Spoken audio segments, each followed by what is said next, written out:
Hello everyone, welcome to new VueJS tutorial. In today's tutorial, we're going to design a calculator app using Vue.js using the eval statement. So let's take this time I'm using Sublime Text Editor. So this is a very basic component I have created, and this is my app calc component, and this is a Vue.js component, and I have mounted this on the ID that is my app calc, and this is the calc.html, and this is the ID given below. So this is like a very basic component I've rendered on the front end, and it is very much common to my previous tutorials how I have rendered them on the front end. So it is very common and easy, and it's very basic. So I've already made this so that it saves our time and we can already get started. We could have a quick start to our tutorial. So you can move to the project directory, click on this HTML page, right click, inspect, and this would return you on console that you are running a development build of Vue. So make sure to use production build. So that's perfectly fine. So no issue. So what you can do, you can make a form, and inside this form you can add.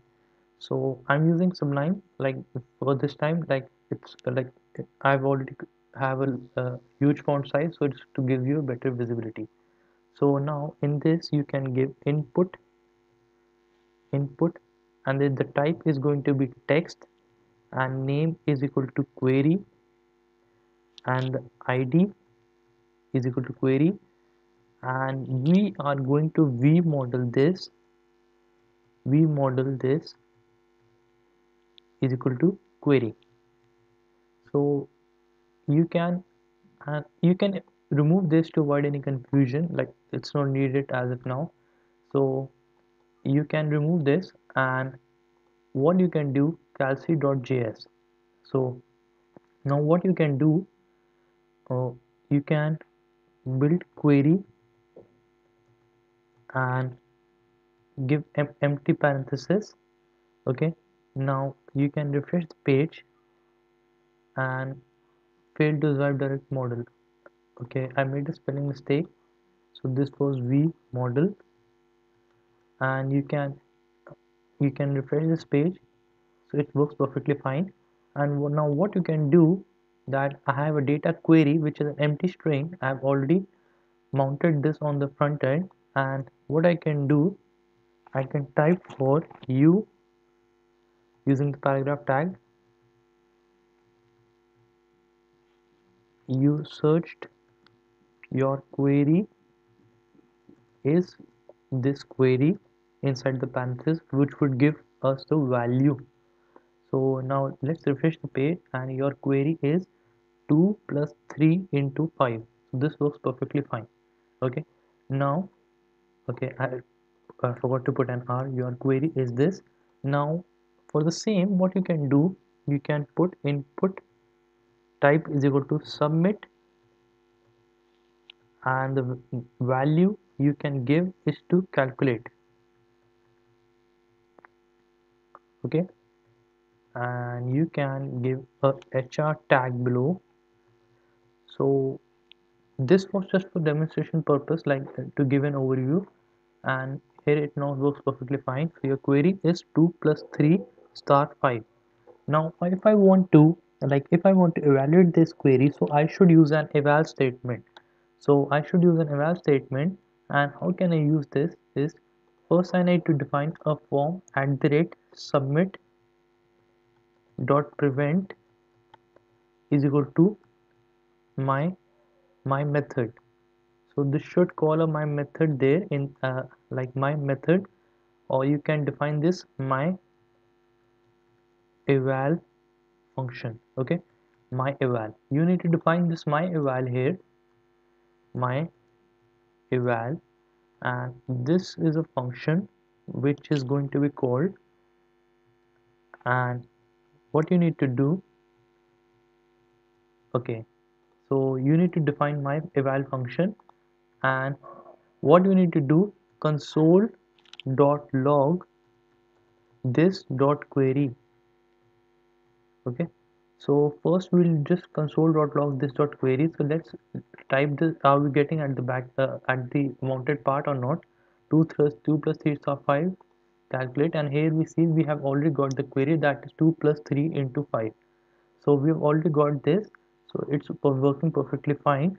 So what we can do, we can evaluate this using the eval, and let what we can do, console.log,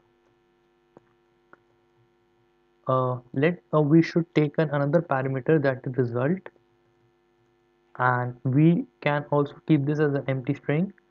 And what we can do, uh, we can assign this result, this dot result is equal to eval this dot query. Okay, and then we can, your query is this, and what you can do, simply you can put this is equal to result.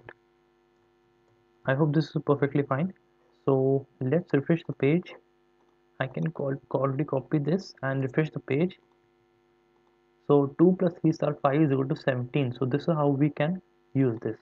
So we can now remove this console.log statement. It was just for the debugging part. Now we can store these results, and for storing these results we can use an array data structure, that is calculations, and this is the calculations part, and we can push this result after query, this dot calculations dot push. We are going to define a push function, and what we are going to do, define a query, so we are defining a JSON object, so that's this dot query, and we are going to define a result, and this is going to be this dot result. And what we can do, we can also push one thing, like time. Okay, and this is date to string. So I hope this works perfectly fine. Yes, so let's refresh this page, and what we can do, we can render this on our front end calculations. Okay, so let's refresh this page. 2 plus 3 star 5, so we are storing this, and this is already showing us the time. Then let me change the query, already storing this, so we are already storing this calculations. And yes, so this works perfectly fine, and we can use a v for loop on the front end. So for that we can use unordered list, and we can use li v for item in calculations, calculations.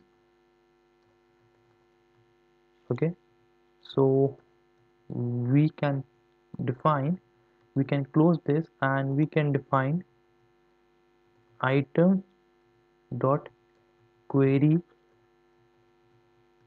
is equal to item dot result,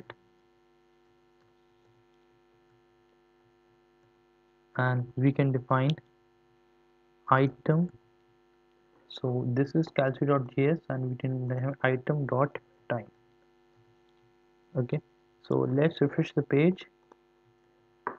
We can click 2 plus 3. Okay, 2 plus 3 is equal to 5. Calculations. Okay, I made a spelling mistake, this is calculations. Yeah, now perfectly fine. 2 plus 3. Yeah, so here we maintain the history plus the result. We make another calculations. Yes, we make some another calculation. So this is how we make calculations and storing them in a history. So this is how we design a calculator app, and we can also use the last result, and by indexing, so we can modify them when we click on the last result, so last result could also become available. So this is how we manipulate data in Vue.js, And this is a simple design how we can design a calculator app using the power and maintain the history as well. So you could integrate this with the backend and store these history in a database as well. So thank you everyone for watching this tutorial. I'll catch you in the next tutorial. Thank you everyone.